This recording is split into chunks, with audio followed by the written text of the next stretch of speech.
kasalukuyan. Ano po yung huli natin ngayon? Siyempre sa panguna ng ating Paris BEC Coordinator, si Ate Tess Galerio at mga kasama niya. Ano po?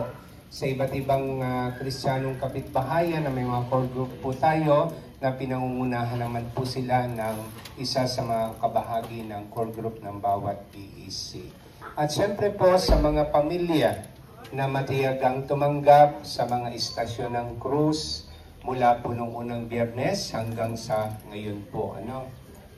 Pasasalamat po sa mga naglingkod mula sa iba't ibang samahan din po ito ng ating simbahan, sa mga patuloy na nakikibahagi, kasama na rin po ang ating pong personnel and staff ng ating parokya. Mas kilala po sila sa tawag na Convento Boys. At syempre, nais ko rin pong ipaabot sa inyo na meron po tayong naging kasama na hindi naman po natin siya inaya, pero yun po ay bukas loob po na kanyang ginawa. At napakaganda po na tularan ito sa isang bata pa. Siya po ay grade 10, hindi siya taga rito sa ating parokya, pero siya nag-aaral sa Lorenzo Ruiz di Manila School. Kanya po yung e-bike na ginagamit tuwing ako po ay pupunta sa mga cluster. Ang system, kanya rin po yan. At sana po galitin mo sa mag-isip ng mga kabataan. Nag-birthday po kasi siya nag-iisang anak.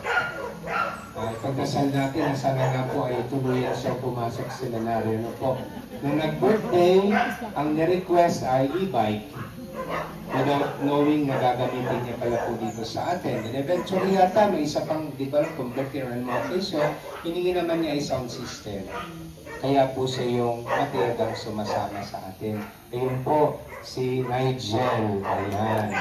From Village East, Holy Trinity Parish, sa Kristan po doon, pero siya po ay very talented. Marunong tumugtog, marunong kumanta, marunong mag-asikaso. Kung pwede nga lang pong Eucharistic Minister, magiging Eucharistic Minister din siya. Kaya lang bata pa po kasi.